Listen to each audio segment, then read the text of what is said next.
नमस्ते दोस्तों, कैसे हैं आप। मैं Sujit Kumar incredible IAS academy में आपका हार्दिक स्वागत करता हूं। आज का वीडियो जो है ये एनसीईआरटी का महासंग्राम चल रहा है और इस महासंग्राम में हम लोग पढ़ेंगे कक्षा 6 की अध्याय 9 व्यापारी, राजा और तीर्थयात्री। इसी से रिलेटेड जितने भी क्वेश्चन होंगे इसके अंदर समझ लेंगे भी और साथ साथ में जो जो इस चैप्टर के अंदर इंपॉर्टेंट पार्ट है उसको बताएंगे। प्रीलिम्स के लिए और मेंस के लिए दोनों तरीके से क्या इंपॉर्टेंट है उन सारी मुद्दे की बात होगी। और उससे पहले दोस्तों, जैसा कि मैं हर चैप्टर में आपको करता हूं कि सबसे पहले जो है इसके क्वेश्चन को देख लेते हैं, उसके बाद हम इसके अध्याय को पढ़ेंगे। तो सबसे पहले क्वेश्चन देखते हैं। क्वेश्चन क्या है, निम्नलिखित उपयुक्त जोड़े बनाओ। निम्नलिखित उपयुक्त के जोड़े बनाना है आपको। इसमें कौन से कहां जोड़े जाएंगे उस जोड़े को आपको बनाना है। क्लियर है। एक नेक्स्ट है दूसरा क्वेश्चन।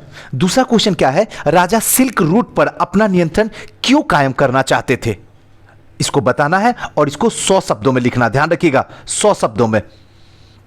नेक्स्ट जो है, व्यापार और व्यापारिक रास्तों के बारे में जानने के लिए इतिहासकार किन किन साक्ष्यों का उपयोग करते थे, तो इसको जो है आपको 50 शब्दों में लिखना है। नेक्स्ट है, भक्ति की प्रमुख विशेषता क्या थी, इसको 100 शब्दों में लिख के आपको हमको दिखाना। दोस्तों एक बात मैं बता दूं कि आप लोग पीडीएफ नहीं देते हैं। एक गलती तो ये हो रही है और दूसरी गलती होती है जो मैं कमेंट बॉक्स में आपसे क्वेश्चन पूछता हूं ना उसका जवाब दीजिए। थैंक यू लिखने से कोई काम नहीं बनेगा क्योंकि जिंदगी आपकी है, सक्सेस आपको करना है। मुझे थैंक यू करके क्या कीजिएगा, मुझे खुश मत कीजिए, बल्कि अपनी जिज्ञासा बढ़ाइए, अपनी ज्ञान बढ़ाइए और अपनी सक्सेस के पैमाने को और ज्यादा ऊपर उठाइए। मैं सही बता रहा हूं, दिल से बता रहा हूं, ईमानदारी से बता रहा हूं, क्योंकि मेरा मेहनत करना आपके सक्सेस और आपके सपने को मिलाने के बराबर है। और अगर कमेंट नहीं देते हैं तो सीधा सा मतलब मैं समझ जाता हूं कि आप वीडियो नहीं देखते हैं। और ये वीडियो आपको देखना चाहिए क्योंकि कितना पीडीएफ से पढ़िएगा, आंख खराब हो जाएगा। तो बेहतर है सुन लीजिए ना, सुना हुआ लाइफ टाइम के लिए स्टोर हो जाएगा, बाकी आपकी इच्छा। चलिए नेक्स्ट आते हैं 5वां नंबर क्वेश्चन। चीनी तीर्थयात्री भारत क्यों आए थे, कारण बताओ। 100 शब्दों में आपको लिखना होगा, कारण सहित बताना होगा। नेक्स्ट है, कि भक्ति के प्रति आकर्षण होने के कौन से कारण थे, यह भी 100 शब्दों में आपको लिख के बताना होगा। आओ करके देखें, इसमें देखते हैं क्या क्या क्वेश्चन पूछता है, उसको समझिए। तुम बाजार से क्या क्या सामान खरीदती हो, उनकी एक सूची बनाओ और बताओ कि तुम जिस शहर गांव में रहती हो वहां इनमें से कौन कौन सी चीजें बनी थी और किन किन चीजों के व्यापार बाहर से लाए गए। ये तो सिंपल है, इसको तो कोई जरूरत नहीं इसको करने की। नेक्स्ट ये दोनों छोड़ दीजिए, आओ करके देखने, जरूरत नहीं करने का, उतना ही सफिशिएंट है। इतना ही कर लीजिए तो मैं समझूंगा कि आपने बहुत मेहनत कर लिया। तो चलिए आज जो चैप्टर स्टार्ट होगा, व्यापारी, राजा और तीर्थयात्री। दोस्तों वीडियो स्टार्ट करने से पहले हाथ जोड़ के और दिल से, आत्मा से आपसे रिक्वेस्ट करता हूं, प्लीज इस वीडियो को देखिए और इसको जीने की कोशिश कीजिए। ये वीडियो देखने की, समझने की नहीं, इसको जिए, क्योंकि ये जो है आपका ड्रीम प्रोजेक्ट है। इस प्रोजेक्ट को अगर थोड़ी सी भी इधर उधर गड़बड़ हुआ तो सारा खेल को कूड़ा बना के रख देगा, सारा खेल कूड़ा बन जाएगा। सच्ची बता रहा हूं, इतनी मेरे पास वक्त होता नहीं है, एकदम हार्टली बता रहा हूं, नहीं वक्त होता है। कैसे कर कर के समय निकाल के चोरी चुपके से इस वीडियो को रिकॉर्ड मैं करता हूं, मेरा दिल जानता है। सच्ची बताता हूं, बाय ऑनेस्टली बता रहा हूं, हार्ट पे हाथ रख के, बस इसीलिए ताकि आपका शिकायत करना ना हो जाए कि सर अब आप छोड़ दिए, बंद कर दिए क्या। ऐसा नहीं है, 2-2 क्लास लेना पड़ता। फाउंडेशन का कोर्स चल रहा है, मेंस क्रैश कोर्स चल रहा है। जो लोग का 65 हो गया है, कंप्लीट हो गया है, प्रीलिम्स उनको मेंस देना है, मात्र 1 महीना रहा, उनके लिए जी जान लगा रहा हूं। प्रीलिम्स की क्लास स्टार्ट है, ऐसे कंडीशन में फिर आपके लिए भी काम कर रहा हूं। अब तनिक सोच के देखिए कैसे कोई इंसान कर सकता। खैर ये आप लोग की दुआ है जो मैं कर पा रहा हूं। चलिए आते हैं आज के सेशन को स्टार्ट करते हैं। व्यापार और व्यापारियों के बारे में जानकारी। अब जो है व्यापार और व्यापारियों के बारे में जानकारी लेंगे। अब आपका दिमाग कहां होना चाहिए, आप अपने गांव में चले जाइए, वहां पे व्यापार किस चीज का हो रहा है और व्यापारी, इस दोनों को फोकस लगाइए और यहां ध्यान से सुनिए, सब कुछ क्लियर हो जाएगा। अध्याय 8 में तुमने उत्तर के काले पॉलिश वाले बर्तन के बारे में पढ़ा था। याद कीजिए, मिट्टी के जो है खूबसूरत खूबसूरत से काले इसलिए हो जाते थे क्योंकि तावे पे रखे जाते थे और नीचे का पार्ट जो है काला हो जाता था और फिर काले चमकीले रंग से उसे रंग दिया जाता था। याद कीजिए, याद आ गया ना। ये खूबसूरत बर्तन, खास इनकी कटोरियां और थालियां इन उपमहाद्वीप में अनेक पुरास्थल में से मिले हैं। खास करके इनकी थालियां और कटोरी जो है बड़ी खूबसूरत होते थे, इस पुरास्थल से मिले थे। सवाल उठता है कि इन जगहों पर ये बर्तन कैसे पहुंचे होंगे। अब सवाल ये उठता है कि इन जगहों पर ये बर्तन कैसे पहुंचा है। ऐसा अनुमान लगाया जाता है जहां ये बर्तन जहां ये बर्तन बनते थे वहां व्यापारी इन्हें ले जाकर अलग अलग जगहों पर बेचते थे। कहने का मतलब है कि मान लीजिए कि किसी दूसरे शहर में, किसी दूसरे गांव में, किसी दूसरे कस्बे में कोई सामान बनता है और फिर वो धीरे धीरे जो है हर क्षेत्र में फैलने लगता। तो इसका मतलब है कैसे गया, तो सीधा सा मतलब है व्यापारी इसे उस जगह पर ले जाके बेचते थे। तो इसी से क्या हुआ, वो सामान जो है बनता कहीं और था और धीरे धीरे पूरे क्षेत्र में फैलने लगा। क्लियर हो गया, समझिएगा बात को एकदम ध्यान से।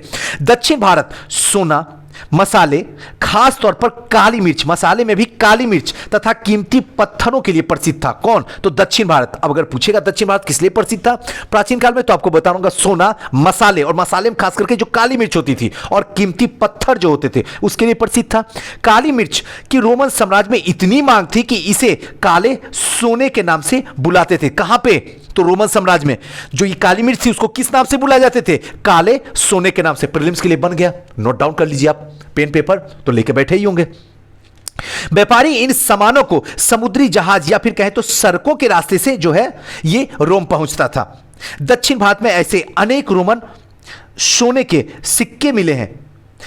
इससे यह अंदाजा लगाया जाता कि उन दिनों रोम के साथ बहुत अच्छा व्यापार मिला था, व्यापार चल रहा था। कहने का मतलब अगर सिक्का कहीं से मिलता है तो इसका सीधा सा मतलब है कि आपका व्यापार वाणिज्य जो है पूरी तरीके से दुरुस्त था, चुस्त था और पूरे तरीके से विस्तृत था। इसीलिए सबसे ज्यादा जो है रोमन साम्राज्य के सिक्के मिले हैं। व्यापारी या कहिए तो व्यापार से जुड़ी एक कविता, उसको थोड़ा सा ध्यान से देख लीजिए। इसको बताने की जरूरत नहीं, टाइम पास ही है, इसको हटा दीजिए, क्योंकि कल मैं बता दिया तो फिर लगा कि वीडियो बड़ा भी बन जाता है और फिर लोग को बोरिंग भी होता होगा और लोग शिकायत भी करने लगे। व्यापारियों ने कई समुद्री रास्ते खोज निकाले। इनमें से कुछ जो है समुद्र के किनारे चलते थे, कुछ अरब सागर बंगाल की खाड़ी पार करते थे। नाविकों मॉनसून हवाओं का फायदा उठाकर अपनी यात्रा जल्द पूरी कर लेते थे। वे अफ्रीका, अरब के पूर्वी तट से उपमहाद्वीप पश्चिमी तट पे पहुंचना चाहते थे। दक्षिण पश्चिम मॉनसून के साथ चलना पसंद करते थे और इन लंबी यात्राओं में मजबूत जहाजों का निर्माण किया जाता था। पूरा कॉन्सेप्ट समझ में आ गया होगा जितनी मैंने बताऊं, लेकिन अब इसको थोड़ा सा समझते हैं। व्यापारी जो होता था कई रास्ते खोज निकाले थे, बहुत सारे रास्ते, या तो समुद्र मार्ग से, नदी मार्ग से, या फिर अगर देखा जाए तो स्थल मार्ग से, ये जो है रास्ते निकाल दिए थे। और कुछ लोग जो होते थे जो अरब सागर और बंगाल की खाड़ी पार करते थे। अब देखिए अरब सागर और बंगाल की खाड़ी, तो देखिए आपसे पूछा क्या जा रहा है, अरब सागर, अरब सागर कहां पड़ेगा, तो इस क्षेत्र में पड़ेगा, गुजरात से नीचे, और बंगाल की खाड़ी तो पश्चिम बंगाल से नीचे पड़ेगा। याद रखिएगा, जैसे पूछेगा बंगाल की खाड़ी तो पश्चिम बंगाल सीधा चल जाइएगा, बंगाल की खाड़ी, ये ट्रिक है जो याद करने का। उसके बाद दूसरा जो बचेगा अरब सागर, तो अरब सागर सीधे गुजरात उल्टे हाथ में कर दीजिए। ये जो हो जाएगा वो पश्चिमी क्षेत्र हो जाएगा और ये जो हो जाएगा पूर्वी क्षेत्र हो जाएगा। यानी कि पश्चिमी भारत में जो है वो क्या होगा, अरब सागर, और जो है पूर्वी भारत वहां पे हो जाएगा बंगाल की खाड़ी। कभी जिंदगी में अब लगता है भूल पाइएगा, और अगर भूल पाइएगा तो इसका मतलब है आप सही से पढ़ ही नहीं पाए।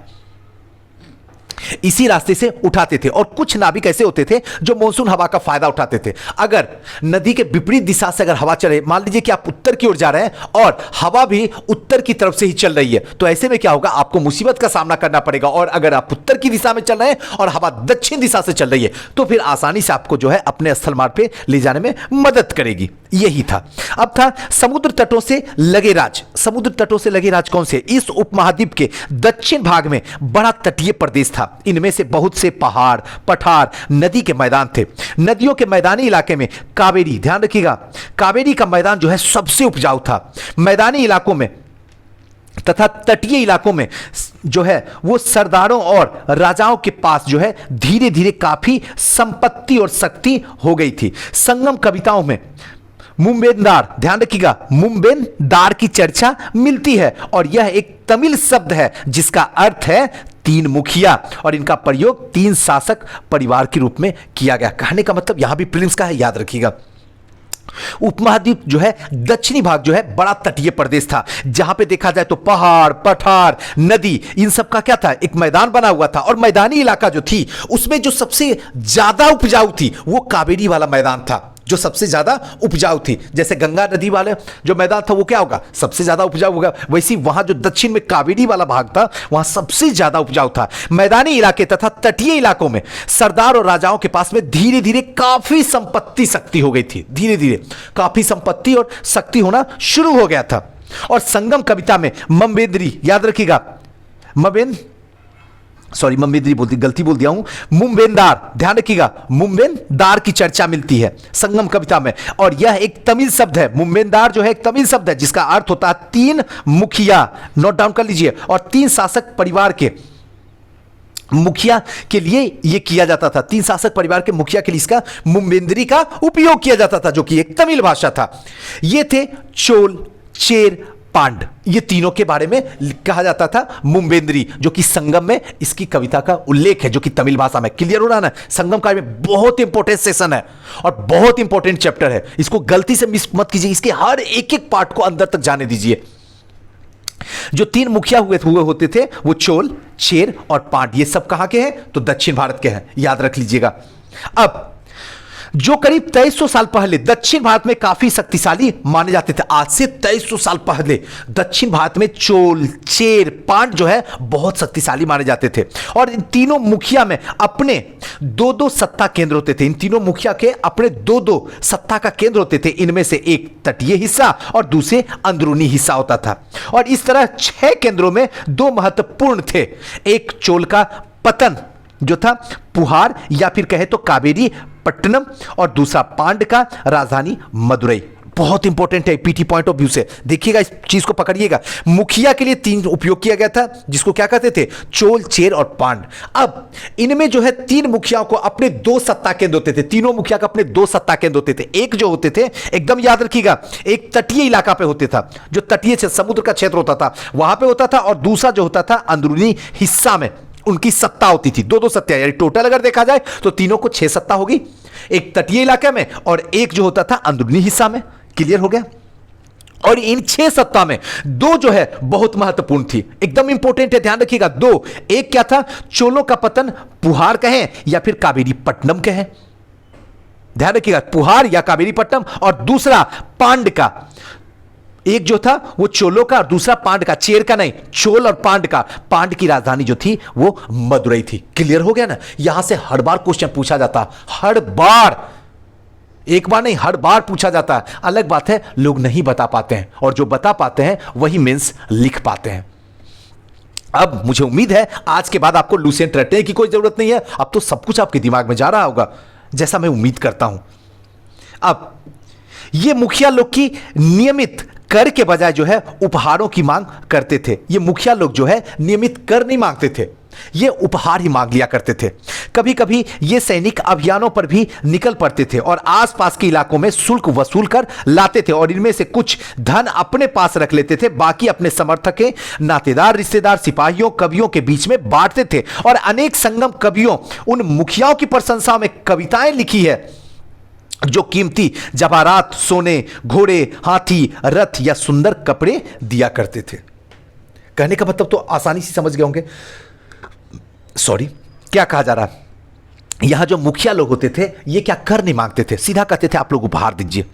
और कभी कभी सैनिक अभियान पर जो है राजा निकल पड़ते थे तो आसपास के इलाका में जो है शुल्क को वसूलते थे, जिसमें कुछ शुल्क अपने पास रख लेते थे, कुछ अपने समर्थकों को दे देते थे, रिश्तेदारों को दे देते थे, नातेदारों को दे देते थे, सिपाहियों को दे देते थे, और कवियों के बीच में इसको बांट देते थे।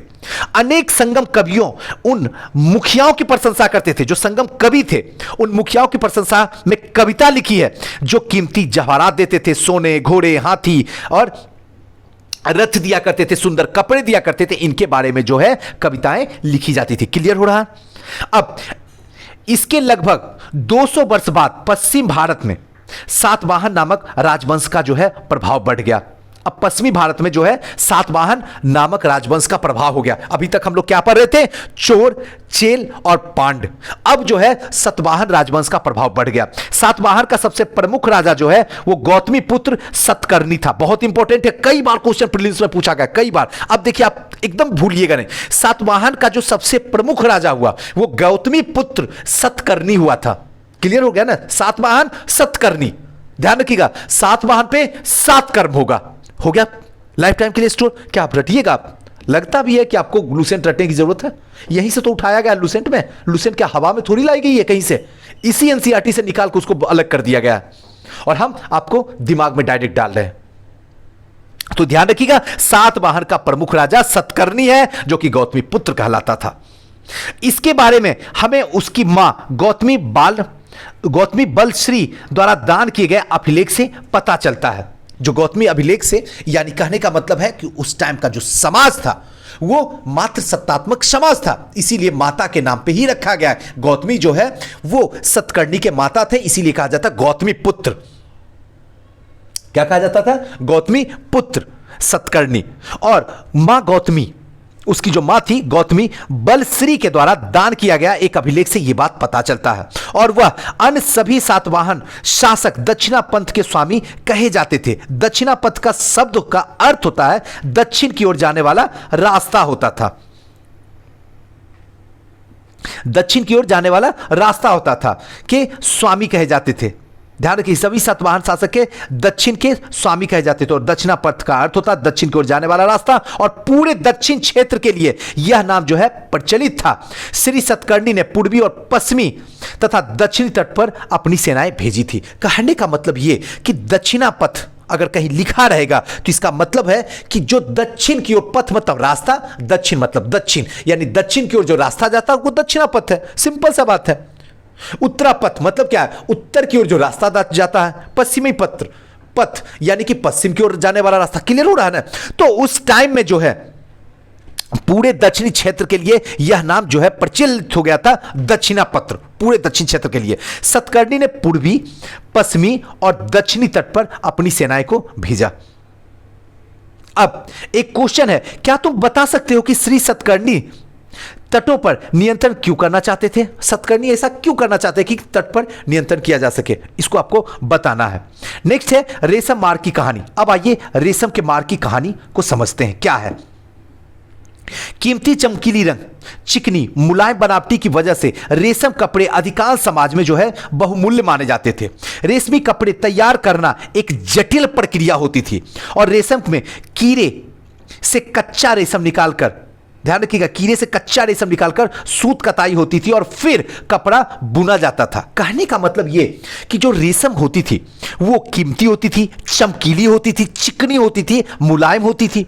इसकी वजह से जो होता था कि रेशम के कपड़े जो है अधिकांश समाज में जो है बहुमूल्य होता था। आज भी रेशम का कपड़ा जो है कीमती होता है, यह आप भी जानते हैं। इसी की कहानी चल रही है। अब रेशमी कपड़ा तैयार कैसे होता है? हम तो जाके आसानी से पैसा देते हैं, बाजार से खरीदते हैं और पहन के अपने आप को जो है पर्सनालिटी पूरा हाई रख कर लेते हैं। लेकिन कभी एक मिनट जिंदगी को रोक के सोचते हैं कि इसे तैयार करने वाला जो मजदूर होता होगा कितनी मेहनत से तैयार करता होगा? उसी की वर्णन यहां पे किया गया है। एक जटिल प्रक्रिया है।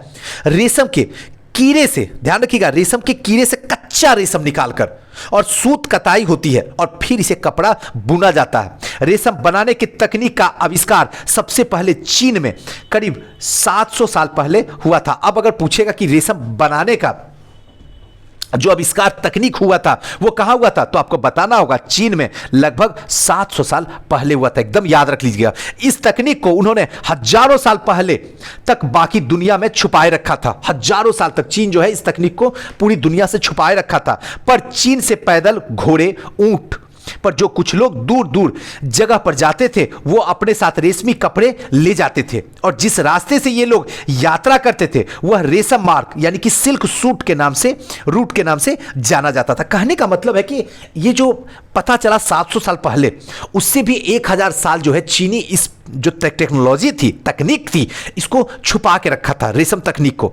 लेकिन कुछ चीनी जो थे पैदल, घोड़े पे, ऊंट पे दूर जगह पर जाकर जो है अपने रेशम कपड़े को ले जाते थे और जिस रास्ते से वो ले जाते थे उसको जो है रेशम मार्ग कहा जाता था। उसी के नाम से वो प्रसिद्ध था। कभी कभी चीन के शासक ईरान और पश्चिमी एशिया के शासकों को उपहार के तौर पर जो है रेशमी कपड़े भेजते थे और जो शासक थे वो ईरान और पश्चिमी एशिया के शासक को जो है उपहार के तौर पर रेशम कपड़े भेजते थे, जहां रेशम के बारे में जानकारी और पश्चिमी की ओर जो है फैल गई थी। रेशम के बारे में जो जानकारी है वो पश्चिम की ओर जो है धीरे धीरे फैलना शुरू हो गई थी। अब देखिए, अगर वर्ल्ड मैप निकालिएगा तो पश्चिम का क्षेत्र कौन सा कहलाएगा? ये वाला क्षेत्र कहलाएगा। और हम कहां हैं? पश्चिमी क्षेत्र में। अगर वर्ल्ड क्षेत्र में देखा जाए तो यहां पे हम लोग हैं, तो यही पश्चिमी क्षेत्र कहा जा रहा है। यहां पे जो है करीब 200 साल पहले रोम के शासक और धनी लोग के बीच रेशम कपड़ा जो है पहनने का एक फैशन बन गया और इसकी कीमत बहुत ही ज्यादा होती थी क्योंकि चीन इसे लाने में दुर्गम पहाड़ी और रेगिस्तानी रास्तों से गुजरना पड़ता था। और यही नहीं, रास्ते के आसपास में रहने वाले लोग व्यापारी यात्रा शुल्क भी मांगते थे। अब देखिए पूरा कॉन्सेप्ट क्लियर हो गया। 700 साल पहले इसका आविष्कार हुआ। 1000 साल पाल चीनी छुपाए रखे। कुछ लोग पैदल, ऊंट से, घोड़े से दूर दूर जगह तक जाकर जो है ये रेशमी कपड़े ले जाते थे और ये रास्ते को हम क्या कहते थे, सिल्क मार्ग के नाम से इसको प्रसिद्ध कर दिए। इसके साथ साथ में जो चीन के शासक होते थे उस टाइम में, वो ईरान को और पश्चिमी एशिया के शासक को उपहार के रूप में जो है रेशमी कपड़ा भेजते थे। यहां से रेशम के बारे में जानकारी जो है पश्चिमी ओर की ओर धीरे धीरे फैलना शुरू हो गया कि अरे रेशमी कपड़ा भी होता है, अब पता करो ये बनता कैसे है। और करीब 2000 साल पहले रोम के शासक और धनी लोगों के बीच में रेशमी कपड़ा जो है पहनने का फैशन बन गया कि जो धनी लोग होंगे वो रेशमी कपड़ा पहनेंगे और इसकी कीमत बहुत ज्यादा होती थी। और बहुत ज्यादा होने की प्रॉब्लम क्या थी कि ये इसे जो लाया जाता था ये दुर्गम रास्ते से लाया जाता, पहाड़ियों से, रेगिस्तानों से होकर जाना पड़ता था और कहीं कहीं रास्ते में आसपास में व्यापारी जो है यात्रा शुल्क भी देना पड़ जाता था, जिसकी वजह से इस कपड़े की कीमत बढ़ जाती थी। पूरा कॉन्सेप्ट क्लियर हो गया। अब याद करने की कोई जरूरत नहीं है कि कहां पे जो है रेशम का आविष्कार हुआ। चीन का वो चीन में हुआ, कर क्लियर हो गया। 7000 साल पहले हुआ। पूरे तरीके से आपका कॉन्सेप्ट क्लियर हो गया होगा जहां तक मैं समझता हूं। अब आसपास के रहने वाले व्यापारी यात्रा शुल्क भी मांगते थे। अब आगे इसमें शुल्क रूट, ध्यान रखिएगा, सिल्क रूट और उसकी शाखाओं को दिखाया गया। कुछ शासक इसके बड़े बड़े हिस्से पर अपना नियंत्रण करना चाहते थे क्योंकि इस रास्ते से यात्रा कर रहे व्यापारी उन्हें कर, शुल्क, तोहफा में लाभ मिलता था। इसके बदले में ये शासक व्यापारियों को अपने राज्य से गुजरने वक्त लुटेरे के आक्रमण से सुरक्षा भी देते थे। कहने का मतलब ये कि जो व्यापारी ये शुल्क रूट से आते थे यानी सिल्क पथ से आते थे, उसमें क्या है कि राजा जो है अलग अलग तरीके से कर लगाना शुरू कर दिया। और कर ही नहीं, साथ साथ में जो लुटेरे से, चोर से, डाकुओं से सुरक्षा करने के लिए जो है अपने सैनिक का पहरेदार भी करवाया था, रखा था, सुरक्षा देता भी था। सिल्क रूट पर नियंत्रण रखने वाले शासकों में सबसे प्रसिद्ध जो थे वो कुषाण थे। याद रखिएगा, हो गया प्रीलिम्स का क्वेश्चन बनकर तैयार हो गया कि जो सिल्क रूट था, सिल्क पथ जिसको कहते हैं, उस पर नियंत्रण रखने वाले शासक में सबसे प्रसिद्ध कौन थे, तो कुषाण थे। करीब 2000 साल पहले मध्य एशिया और पश्चिमोत्तर भारत में इनका शासन था। मध्य एशिया में कहां इनका शासन था कुषाणों का, मध्य एशिया और पश्चिमोत्तर भारत में था। एकदम याद रख लीजिएगा। पेशावर और मथुरा, ध्यान रखिएगा, पेशावर और मथुरा इनके दो मुख्य शक्तिशाली केंद्र थे। तक्षशिला भी इनके ही राज्य का हिस्सा था। तो जो दो मुख्य शक्तिशाली केंद्र थे वो कौन कौन थे कुषाणों के, तो मथुरा एक और दूसरा जो है वो पेशावर। मथुरा और पेशावर, या कहिए पेशावर मथुरा इक्वल ही है। और तक्षशिला भी इन्हीं के राज्य का हिस्सा था। क्लियर हो रहा है ना। इनके शासन काल में सिल्क रूट पर एक शाखाएं मध्य एशिया से होकर सिंधु नदी के मुहाने पतन तक जाती थी और फिर यहां जहाजों के द्वारा जो है वो रेशम पश्चिम की ओर रोमन साम्राज्य तक जो है पहुंचता था। इस महाद्वीप के सबसे पहले सोने के सिक्के जारी करने वाले शासक में कुषाण थे। यानी कि इस महाद्वीप में सबसे पहले सोने का सिक्का जो है जारी करने वाला शासक कौन था, अगर पूछेगा तो क्या बताइएगा, कुषाण थे। एकदम याद रख लीजिए, कुषाण ये प्रीलिम पॉइंट ऑफ व्यू से इंपॉर्टेंट है। सिल्क रूट पर यात्रा करने वाले व्यापारी इनके उपयोग किया करते थे। कहने का मतलब ये कि इनका दो मुख्य जो केंद्र था पेशावर और मथुरा था। तक्षशिला भी इसी के केंद्र में आता था। मध्य एशिया से होकर जो सिंधु नदी के मुहाने के पतन तक इनका जो है रास्ता जाता था, जहां पे रेशम का, और पश्चिम की ओर रोम साम्राज्य तक पहुंचता था रेशम, जहाजों के द्वारा, समुद्री मार्ग के द्वारा जो है पश्चिम की ओर रोम तक पहुंचता था। उस महाद्वीप का सबसे पहले, ध्यान रखिएगा, इस उपमहाद्वीप का सबसे पहले सोने का सिक्का जारी करने वाला कुषाण ही था और इस रूट पर यात्रा करने वाले व्यापारी इसका उपयोग करते थे। सिल्क रूट की गाड़ियों का उपयोग क्यों कठिन हो गया, आपको पता ही हो गया। चीन में समुद्री रास्ते से रेशम का निर्यात होता था। मानचित्र छेपे है, ढूंढो। और समुद्री रास्ता से भेजने के लिए जो है समस्या भी आती थी। अब आते हैं सीधे बौद्ध धर्म में। अब बेहतरीन तरीके से पढ़ेंगे। चोल पढ़ लिए, चेल पढ़ लिए, पांड पढ़ लिए, कुषाण भी पढ़ लिए, सिल्क भी पढ़ लिए, कैसे कैसे हुआ सिल्क का। उसके बाद सोने का सिक्का जिस राजा ने बनाया उसके बारे में भी पढ़ लिए। उसके साथ साथ में सातवाहन भी थोड़ा सा जान गए। गौतमीपुत्र सतकर्णी, सातवाहन सतकर्णी, उसके बारे में भी हम अच्छे तरीके से जान गए हैं। उसके साथ साथ में अब जो है बौद्ध धर्म का प्रचार पढ़ेंगे और मजे से पढ़ेंगे, समझ के साथ में। कुषाणों का प्रसिद्ध राजा कनिष्क था। ध्यान रखिएगा, कुषाणों का जो प्रसिद्ध राजा था वो कौन था? कनिष्क था। करीब 1900 साल पहले शासन किया था। उसने बौद्ध परिषद का गठन किया जिसमें एकत्र होकर विद्वान महत्वपूर्ण विषयों पर विचार विमर्श करते थे। बुद्ध की जीवनी, बुद्ध चरित्र के रचनाकार कवि अश्वघोष कनिष्क के दरबार में रहते थे। यानी कि बुद्ध की जीवनी जो है बुद्ध चरित्र के रचनाकार, ध्यान रखिएगा, बुद्ध की जीवनी बुद्ध चरित्र में जिसके रचनाकार कवि जो है अश्वघोष हैं। ध्यान रखिएगा, इंपॉर्टेंट है, पीटी पॉइंट ऑफ व्यू से कई बार क्वेश्चन पूछा जा चुका है, याद रखिएगा। कनिष्क के दरबार में ही रहते थे। अश्वघोष और अन्य बौद्ध विद्वान अब संस्कृत में लिखना शुरू कर दिया था और अब धीरे धीरे जो है संस्कृत में लिखना शुरू हो गया था। क्लियर हो रहा है ना? कोई प्रॉब्लम तो नहीं हो रहा ना? अभी तक प्राकृत भाषा में थी, अब धीरे धीरे संस्कृत में लिखना शुरू हो गया है। अब इस समय बौद्ध धर्म की एक नई धारा जो है महायान का विकास हुआ।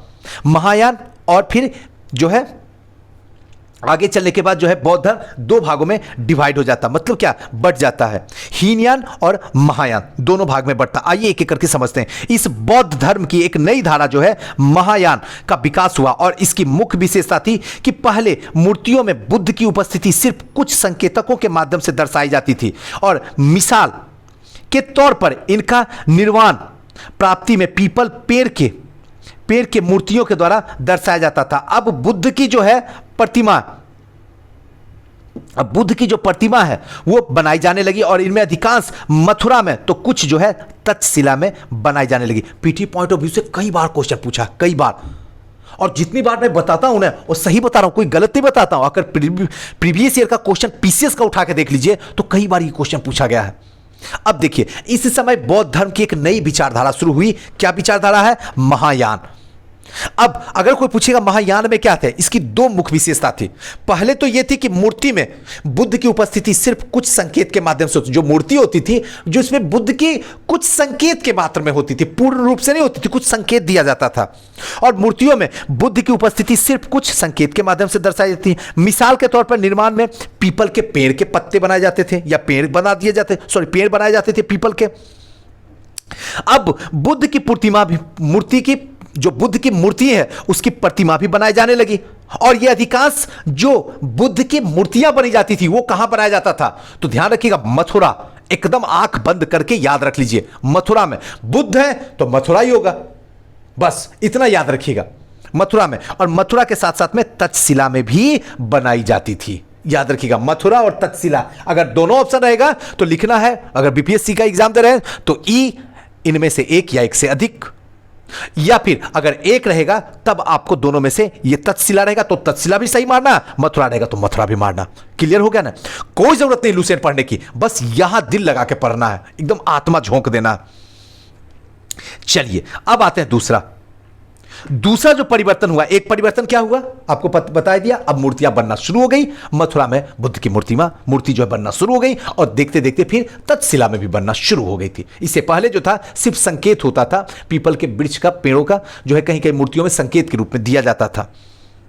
दूसरा परिवर्तन जो हुआ बोधिसत्व में आस्था को लेकर आया। जो दूसरा परिवर्तन बोधिसत्व के आस्था में आया। बोधिसत्व उन्हें कहते थे जिन्हें ज्ञान प्राप्ति के बाद एकांतवास करते हुए ध्यान साधना कर सकते थे। बोधिसत्व का मतलब क्या हुआ इसको समझिए। बोधिसत्व का मतलब है कि जब आपको ज्ञान की प्राप्ति हो जाए और एकांतवास करते हुए ध्यान साधना कर सकते थे। ज्ञान की प्राप्ति के बाद एकांतवास में पूरी तरीके से ध्यान में मग्न रहते थे, इसी को कहते थे बोधिसत्व। कई बार आपने पढ़ा होगा, मैं गारंटी बताता हूं, लेकिन आपका क्लियर नहीं हुआ होगा, लेकिन आज आपको क्लियर हो गया कि बोधिसत्व का मतलब क्या होता है। ज्ञान की प्राप्ति के बाद, जब ज्ञान की प्राप्ति हो जाएगी तो एकांतवास में एकदम पूरी तरीके से साधना करना। लेकिन ऐसा करने के बजाय वे लोग को शिक्षा देने और मदद करने के लिए सांसारिक परिवेश में ही रहना ठीक समझने लगे और धीरे धीरे बोधिसत्व की पूजा काफी लोकप्रिय हो गई और पूरे मध्य एशिया के बाद, चीन के बाद कोरिया, जापान तक ये फैल गई। उसके बाद कहा यह गया कि सिर्फ ज्ञान प्राप्ति से और ध्यान करने से नहीं होगा, इस ज्ञान प्राप्ति को और इस ध्यान को जो है पूरी दुनिया में फैलाओ। और फिर धीरे धीरे सांसारिक परिवेश में ये रहना ठीक समझने लगे कि ऐसे अब नहीं है एकांतवास में, अब सांसारिक में रहना जरूरी है। क्योंकि अगर एकांतवास में रहेंगे तो हमारा ज्ञान, सोचते होंगे ये हम बोल रहे हैं, जरूरी नहीं है कि अगर एकांतवास में रहेंगे और अपना ज्ञान अपने पास में रहेंगे तो अगर हम चले जाएंगे तो हमारा ज्ञान किस काम का होगा। इसको बताना होगा, लोगों को जागरूक करना होगा, समझाना होगा। और फिर धीरे धीरे जो है ये चीन, पूरे मध्य एशिया में, चीन में, कोरिया में, जापान तक ये जाके फैल गई। बौद्ध धर्म का प्रसार पश्चिमी और दक्षिणी भारत में हुआ। ध्यान रखिएगा, पश्चिमी और दक्षिणी भारत। पश्चिमी दक्षिणी का मतलब तो समझ में आ रहा हूं, फिर से मैं क्लियर कर दूं। पश्चिमी का मतलब क्या हुआ, ये जो हुआ ये पश्चिम भारत हुआ, क्लियर हो रहा ना। दक्षिण का मतलब क्या हुआ, ये वाला पार्ट्स, यानी पश्चिमी और दक्षिणी वाला क्षेत्र में फैला। ये क्षेत्र अधूरा रह गया, ये क्षेत्र अधूरा रह गया, अभी पश्चिमी भारत में ही फैला हुआ, जहां बौद्ध भिक्षुओं के रहने के लिए पहाड़ों में दर्जनों गुफाएं खोदी गई थी। यहीं पे दर्जनों गुफाएं खोदी गई जहां पे बौद्ध भिक्षु पहाड़ियों में रहते थे। अब इनमें कुछ गुफाएं राजा और रानी के आदेश पर बनाई गई थी। कुछ जो गुफाएं बनाई गई थी राजा और रानी के आदेश पर बनाई गई थी, कुछ जो है व्यापारी और कृषक के द्वारा बनाया गया था, ध्यान रखिएगा। और इनमें से ज्यादातर गुफाएं पश्चिमी घाट के दर्रे के पास में बनाई गई थी। कहां पे, तो पश्चिमी घाट के दर्रे के पास में बनाई गई थी। दक्कन के शहर और तटों के समृद्ध बंदरगाह से इन्हें जोड़ने वाली सड़कें भी इन्हीं दर्रों से होकर गुजरती थी। और ऐसा लगता है कि यात्रा करने वाले व्यापारी इन गुफाओं में और इन मठों में जो है विश्राम करते थे। कहने का मतलब क्या कि कुछ गुफाएं जो है वो व्यापारी और कृषक तो बनाते ही थे, लेकिन कुछ गुफाएं जो होती थी वो राजा रानी के आदेश पर बनते थे। इनमें ज्यादातर जो गुफाएं थी वो पश्चिमी घाट में बनाई जाती थी, उसके दर्रे के पास में बनाई जाती थी। और ऐसा यह माना जाता था कि दक्कन यानी दक्षिण के क्षेत्र, दक्कन मतलब दक्षिण के क्षेत्र, शहरों और तटों में जो समृद्ध बंदरगाह है उनसे जोड़ने वाली सड़क है उस दर्रे से ही होकर गुजरती थी, पश्चिमी घाट के दर्रे से, ताकि यहां आने वाले व्यापारी जो है इस गुफा में, इस मठ में विश्राम कर सके। क्लियर हो ना, सबका देख लीजिए कहीं ना कहीं थिंकिंग है, कहीं ना कहीं सोच है, कहीं ना कहीं कनेक्शन है। बस इसी कनेक्शन को जो है आपको एनसीईआरटी आपके अंदर जो है बहुत बड़ा ज्ञान का जो है भंडार भर देता है। और फिर जब आप लिखते हैं तो सिलेक्शन होने का चांस औरों से आपका बढ़ जाता है। अब थोड़ा सा इसको समझ लेते हैं। मथुरा में बनी बुद्ध की एक प्रतिमा का चित्र है, जहां पे मथुरा में बनी हुई है। तक्षशिला में बनी बुद्ध की प्रतिमा का एक चित्र है। इन चित्रों को देखकर बताओ कि इनके बीच में क्या क्या समानता और क्या क्या भिन्नताएं हैं दोनों चित्रों के बीच में। देखो, एक जो है, देखिए एक जो है यह है मथुरा का और दूसरा जो है यह है तक्षशिला का। दोनों को देख के आपको बताना होगा, बस यही है, बताने की कोई जरूरत नहीं, बस दोनों जगह बनती थी इतना ही जानना काफी है। बौद्ध धर्म दक्षिण पूर्व की ओर, जो बौद्ध धर्म था वो दक्षिण पूर्व की ओर श्रीलंका, म्यांमार, थाईलैंड, इंडोनेशिया सहित दक्षिण पूर्व एशिया के अन्य भागों में फैला था। अब जब आप कहते हैं कि सर बौद्ध गया में विदेशी आता है, आप लोग कहते होंगे जो लोग होंगे बिहार से, तो क्या कभी सोचे क्यों आते हैं? क्योंकि बौद्ध का जो प्रसार हुआ, जो बोधिसत्व हुए, जिनको ज्ञान मिली, उसके बाद एकांत में जो है साधना करने लगे। फिर धीरे धीरे लगा नहीं मुझे समाज में जाना चाहिए, परिवार में जाना चाहिए, और धीरे धीरे इस बातों को, इस ज्ञान को फैलाना चाहिए, और फिर धीरे धीरे पूरे देश में फैलना शुरू हो गया। तो इसी टाइम में जो है श्रीलंका, म्यांमार, थाईलैंड, इंडोनेशिया के दक्षिण पूर्व में, एशिया में अन्य भागों में जो है बौद्ध की फैलना शुरू हो गई। अब थेरवाद नामक बौद्ध धर्म का आरंभिक रूप में इन क्षेत्रों में कहीं न कहीं अधिक प्रचलित था। जो थेरवाद नामक बौद्ध धर्म का आरंभिक रूप इन क्षेत्रों में कहीं न कहीं अधिक प्रचलित हो गया था। इन क्षेत्रों में थेरवाद नामक बौद्ध धर्म का, ध्यान रखिएगा, थेरवाद जो है इन क्षेत्रों में अधिक फैलने लगी थी। अब तीर्थयात्रियों की जिज्ञासा, अब जो तीर्थयात्री होती है उनकी जिज्ञासा होती है। जिज्ञासा मतलब क्या होता है? जानने की इच्छा रखने वाले को जिज्ञासा कहते हैं। मतलब क्या, आपके अंदर जिज्ञासा का भूल है। कार्ले की गुफा कहां पे है? अगर पूछता है कि कार्ले की गुफा कहां, यही है कार्ले की गुफा, देख लीजिए ये कहां है, तो महाराष्ट्र में। ये भी पीटी पॉइंट ऑफ व्यू से इंपॉर्टेंट हो गया, इसको भी आप लिख लीजिए कि कार्ले की गुफा कहां, तो महाराष्ट्र में है। और थेरवाद नामक बौद्ध धर्म का आरंभिक रूप में इन क्षेत्रों पर अधिक प्रचलित था, थेरवाद।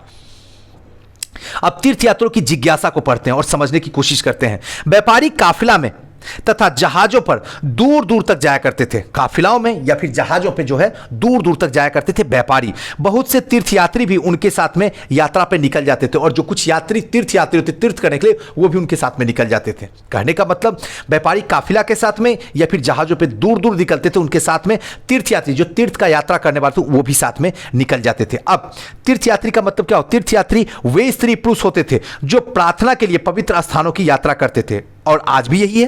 प्रार्थना के लिए क्या है? पवित्र स्थानों पे जाते थे और वहां पे अपने जो भी देवता को मानते थे, जिस भी देवता को मानते थे उनको पूजते हैं, उनसे आराधना करते हैं, उनसे दुआ लेते हैं और अच्छा बनने की कोशिश की कामना करते हैं। खैर जो भी हो, इन्हीं तीर्थयात्री कहते हैं।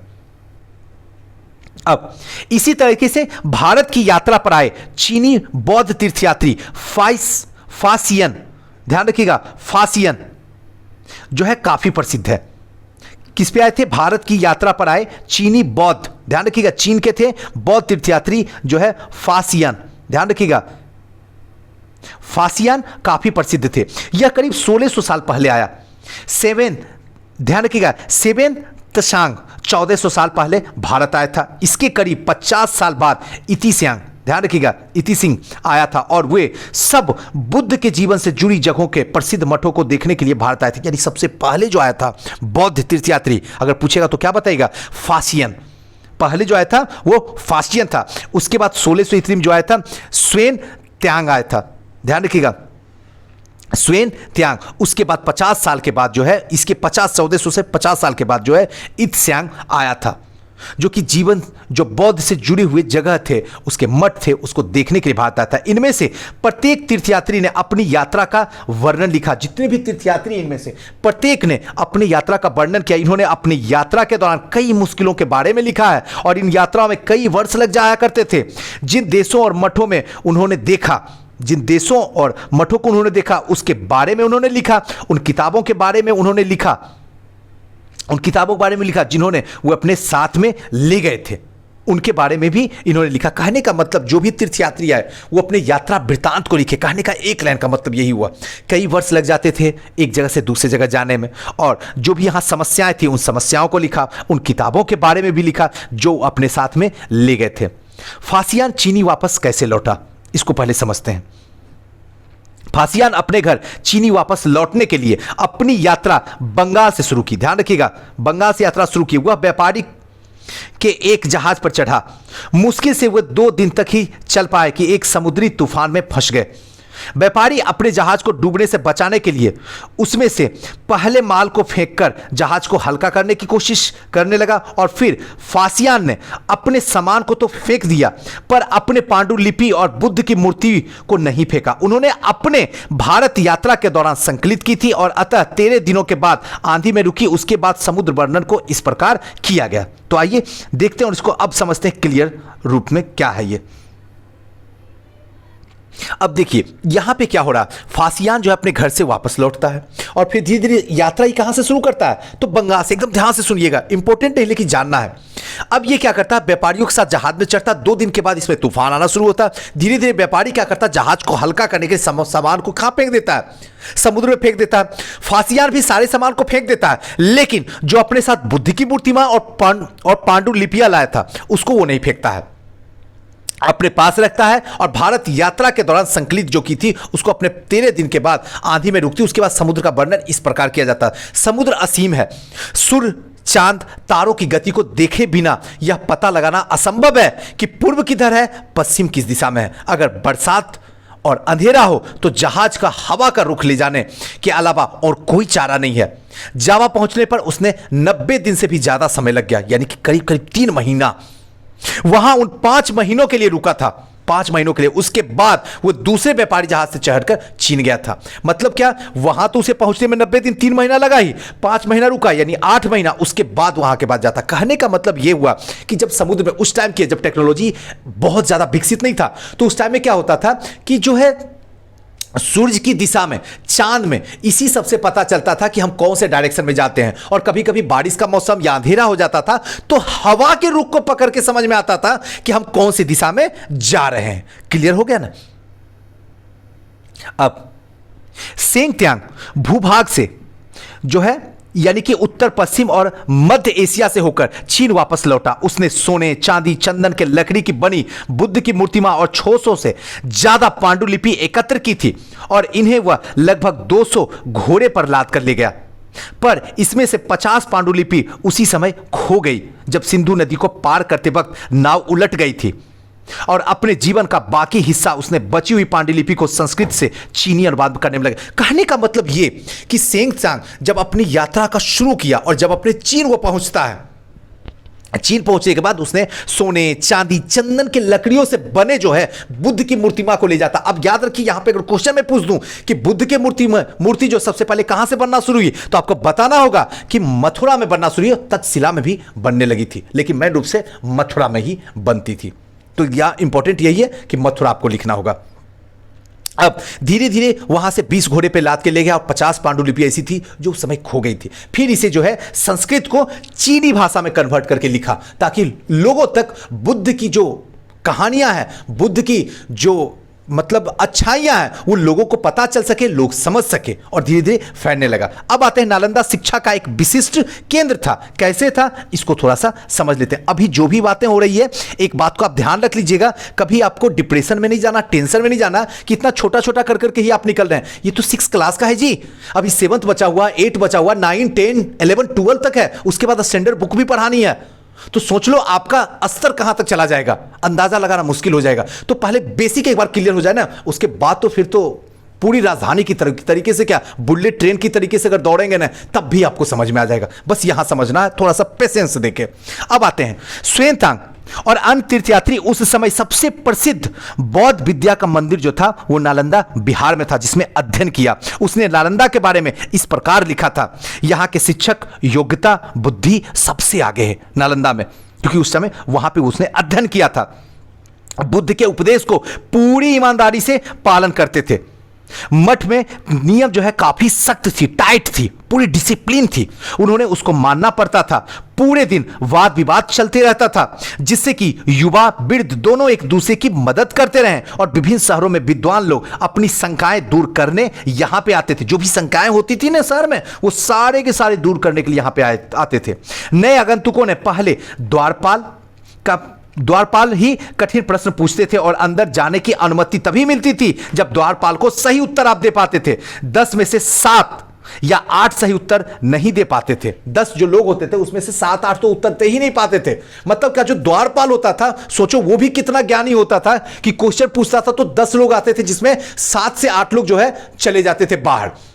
अब कहने का मतलब क्या हुआ कि नालंदा जो है शिक्षा का एक बहुत बड़ा केंद्र था। कहने का कोई जरूरत नहीं है, जानते होंगे ये सब बात।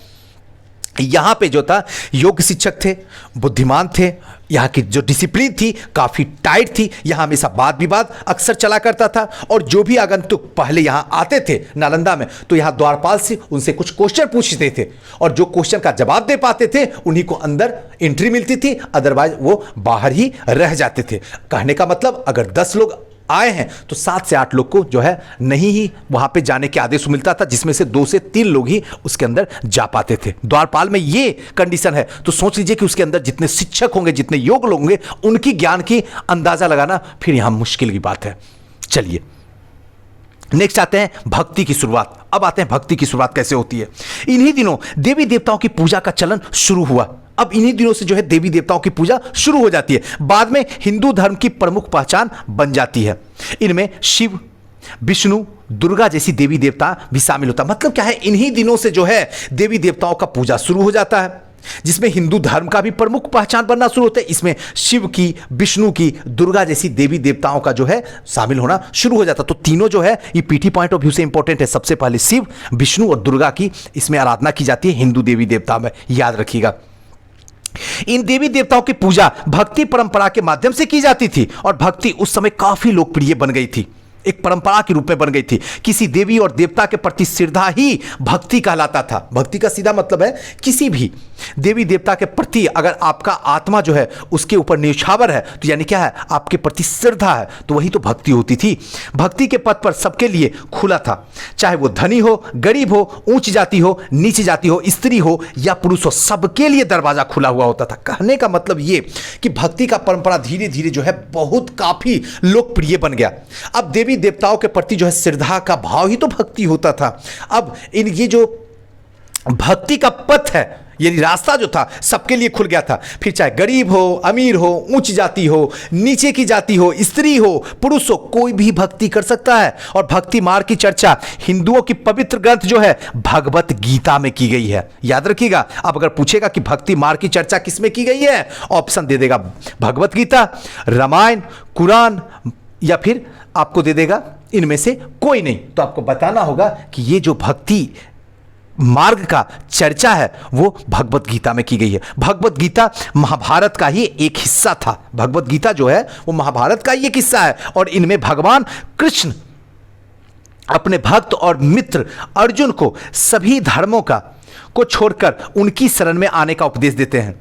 यहां पे भगवान श्री कृष्ण जो है अपने मित्र कहें, सखा कहें, भाई कहें, जो भी कहें, अर्जुन से कहते हैं कि सभी धर्मों को छोड़ के हमारी शरण में आ जाओ। ये उपदेश देते हैं क्योंकि केवल कृष्ण ही अर्जुन की सारी बुराइयों को मुक्ति दिला सकते थे। पूजा यह रूप में धीरे धीरे देश के विभिन्न भागों में फैलने लगा। उसके बाद कहने का मतलब यह है क्योंकि सिर्फ अगर आप अर्जुन कृष्ण के अंदर आ जाओ, यानी कृष्ण के पास में आ जाओ, कृष्ण की शरण में आ जाओ, तो फिर पूरी बुराइयों से आपको मुक्ति मिल जाएगी। और धीरे धीरे ये देश के विभिन्न भागों में फैलना शुरू हो गया। भक्ति का मार्ग ही तो यही होता है ना, सीधे भगवान के शरण में चले जाना। भक्ति मार्ग अपनाने वाले लोग में आडंबर के साथ साथ में पूजा पाठ करने के बजाय ईश्वर के प्रति लगन और व्यक्तिगत पूजा पर जोर देते थे। भक्ति मार्ग में जो अपनाने वाले लोग होते थे वो आडंबर, ध्यान रखिएगा, आडंबर के साथ साथ में पूजा पाठ करने के बजाय जो है, जो पूजा पाठ, जो आडंबर ये सब कर रहे हैं, कर्मकांड कर रहे हैं, उससे बेहतर है ना ईश्वर के प्रति लगन और व्यक्तिगत पूजा पर जोर दीजिए। ईश्वर के प्रति लगन और व्यक्तिगत पूजा पे जोर दीजिए तो शायद ज्यादा बेहतरीन होगा। भक्ति मार्ग अपनाने वाले यह मानना है कि अगर वह अपने आराध्य देवी देवताओं को सच्चे मन से पूजा की जाए तो वह उसी रूप में दर्शन देंगे जिसमें भक्त उसे देखना चाहते हैं। इसलिए आराध्य देवी देवता मानव के रूप में भी हो सकते हैं, फिर सिंह, पेड़, अन्य किसी रूप में भी। जैसे जैसे इस विचार को समाज के द्वारा स्वीकृति मिलती गई, कलाकार देवी देवताओं एक से बढ़कर एक खूबसूरत मूर्तियां तैयार करने लगे। कहने का मतलब ये कि कहने का सीधा सा एक मतलब होता है कि अगर आप भक्ति मार्ग को मानना है तो आराध्य देवी देवताओं को सच्चे मन से पूजा करो, क्योंकि वो उसी रूप में दर्शन देंगे। जिस रूप में तुम पूजा करोगे ना, उसी रूप में ये उसे दर्शन देंगे। इसलिए आराध्य देवी देवताओं को मानव के रूप में भी हो सकते हैं। जो आपके देवी देवता वो मानव के रूप में हो सकते हैं, वो सिंह के रूप में, पेड़ के रूप में, किसी अन्य रूप में होते हैं। जैसा विचार होगा वो समाज की स्वीकृति मिलती गई और धीरे धीरे समाज को जो है इसकी स्वीकृति मिलती गई और फिर धीरे धीरे कलाकारों ने देवी देवताओं को एक से बढ़कर एक खूबसूरत मूर्तियां जो है गढ़ने लगे, यानी कि तैयार करना शुरू कर दिए। देख लीजिए, यही मूर्ति है। चलिए नेक्स्ट है भक्ति। भक्ति यानी क्या है? भज शब्द से बना हुआ है। भक्ति भज शब्द से बना हुआ, कभी कभी पूछता है प्रीलिम्स में, भज शब्द से, जिसका अर्थ होता है विभाजित करना या फिर हिस्सेदारी होता है। विभाजित करना ही भक्ति होता है या हिस्सेदारी होता है, जिसका अर्थ होता है भक्ति भगवान और भक्तों के बीच में परस्पर अतरंग संबंध है। मतलब क्या? एक दूसरे के साथ में अटूट संबंध है भगवान और भक्त के बीच में, इसी को कहते हैं भक्ति, यानी कि विभाजित करना होता है। भक्ति भगवत और भगवान के प्रति झुकाव है। भक्ति भगवत कहें या भगवान के प्रति झुकाव है। भगवत का अर्थ यह भी है कि जो अपने ऐश्वर्य और सुख भक्तों के साथ बांटता है, यानी कि भक्त और भागवत अपने देवी देवताओं को भाग का हिस्सेदार होता है। एक भक्त के द्वारा लिखी गई कविता, इसको बताने की कोई जरूरत नहीं कविता को। चलिए, देवी देवताओं का विशेष सम्मान होता था इसमें, इसीलिए विशेष जगहों पर इनकी मूर्ति को रखा जाता था, पवित्र जगहों पर रखा जाता था, विशेष जगहों पर रखा जाता था। और इन स्थानों को हम क्या कहते थे? मंदिर कहते थे। अब अध्याय 11 जब पढ़ोगे तो उसमें मंदिर भी पढ़ेंगे, उसमें अच्छे तरीके समझेंगे क्या है मंदिर। भक्ति परंपरा में चित्रकला, शिल्पकला, स्थापत्य कला के माध्यम से अभिव्यक्ति की प्रेरणा दी गई है, चाहे चित्र से, फिर शिल्पकार से या फिर स्थापत्य कला से, सबसे इसमें जो है भक्ति की प्रेरणा मिली है। हिंदू, हिंदू शब्द जो है इंडिया, ध्यान रखिएगा, इंडिया शब्द की तरह सिंधु या इंडस से निकला हुआ है हिंदू। इंडिया शब्द जैसे निकला है ना सिंधु या इंडस से, वैसे ही हिंदू निकला है। यह शब्द अरबों और ईरानियों के द्वारा, याद रखिएगा बहुत इंपॉर्टेंट है, प्रीलिम्स पॉइंट ऑफ व्यू से कई बार क्वेश्चन पूछा है, अरबों और ईरानियों के द्वारा इन लोगों के लिए उपयोग किया जाता था। अरबों और ईरानियों के लिए, ध्यान रखिएगा, जो सिंधु नदी के पूर्व में रहते थे, और यही शब्द उनके धार्मिक विश्वास और संस्कृति की परंपराओं के लिए प्रयुक्त होता था, हिंदू। क्लियर हो गया? अब इसको देखिए, करीब 2000 साल पहले पश्चिमी एशिया में ईसाई धर्म का उदय हुआ था। आज से 2000 साल ईसा मसीह का जन्म जो है बेथलेहम में हुआ था। याद रखिएगा, बेथलेहम में हुआ था ईसा मसीह का जन्म, और उस समय रोमन साम्राज्य का हिस्सा था। बेथलेहम रोमन साम्राज्य का हिस्सा था, और ईसा मसीह ने स्वयं को इस संसार का उद्धारक बताया। उन्होंने दूसरे को प्यार देने और उसी तरह दूसरे से विश्वास करने का उपदेश दिया, जिस तरह से व्यक्ति दूसरे से प्यार और विश्वास की उम्मीद करता है। बाइबल में ईसा मसीह के उपदेश की बातें लिखी हुई है, और यहां उसके एक अंश भी दिया गया है। तो ये सब तो आप जानते हैं, बस इंपॉर्टेंट जो था बेथलेहम था, कहां था, जो है यूनानी साम्राज्य का था। थोड़ा सा इसको समझ लेते हैं। ईसा मसीह के उपदेश साधारण लोगों से बहुत पसंद आए। जो साधारण लोग थे वो ईसा मसीह के उपदेश को बहुत पसंद किया, और धीरे धीरे ये पश्चिम एशिया, अफ्रीका, यूरोप तक फैल गया। और ईसा मसीह की मृत्यु जो है, जो 100 सालों के अंदर ही भारतीय उपमहाद्वीप के पश्चिमी तट के पहले ईसाई धर्म प्रचारक हुए और पश्चिमी एशिया में आए थे। केरल में ईसाइयों को जो है वो सीरियाई ईसाई कहा जाता है। याद रखिएगा, केरल के जो ईसाई होते हैं उसको क्या कहा जाता है, सीरियाई ईसाई। अगर आपसे पूछ देगा कहां के, भारत के कहां के निवासियों को सीरियाई ईसाई कहा जाता है, ऑप्शन दे देगा केरल के, चेन्नई के, या फिर आपका ऑप्शन दे देगा आपका बंगाल के, या फिर पंजाब के। तो फिर आपको समझना होगा कि ये केरल का, अगर पता है तो बताइएगा, नहीं तो फिर गलत होगा, क्योंकि संभवतः पश्चिम एशिया से आए थे। वे विश्व के सबसे पुराने ईसाइयों में से एक हैं। सीरियाई ईसाई विश्व के पुराने जितने भी ईसाई उसमें से एक हैं। यहीं तक का आज की कहानी थी। हमने कोशिश किया कि बेहतरीन शब्दों के साथ में आसान भाषा में आपको समझा सकूं और आपके दिमाग में रख सकूं कि कभी जिंदगी में दोबारा लौट के लुसेंट पढ़ने की जरूरत ना पड़े, और पूरे तरीके से प्रीलिम्स और मेंस को पूरे फोकस करते हुए आप समझ सकें। दोस्तों, कैसा लगा ये वीडियो हमें जरूर कमेंट दीजिएगा। जो मैं क्वेश्चन पूछा हूं उसका भी जवाब देना होगा, और साथ साथ में आपसे हाथ जोड़ के हमेशा हर वीडियो में कहता हूं और दिल से कहता हूं, आप मुझे देख नहीं पा रहे लेकिन ऑनेस्टली मैं बताता हूं, हाथ जोड़ के आपसे आराधना करता हूं, प्लीज इस वीडियो को शेयर कीजिए। हम कितना कर सकते हैं, ज्यादा तो आप ही को करना होगा, हमारा सपोर्ट तो आप ही कीजिएगा, जिससे कि उन बच्चों तक पहुंच जाए जो बड़े बड़े शहरों में लाखों रुपया बहा ना सकते हैं। शायद आपकी वजह से उनकी जिंदगी जिस छोटे से कस्बे में, जिस छोटे से गांव में है, जिस गरीबी में है, उसी गरीबी से उठ के एसडीएम की कुर्सी पे जाके बैठ सके, और वो आपके द्वारा होगा। जैसे मैं अपने द्वारा आपके पास भेजता हूं, अब आपका भी फर्ज बनता है कि आप भी इसे आगे बढ़ाइए इसको। थैंक यू, नमस्कार।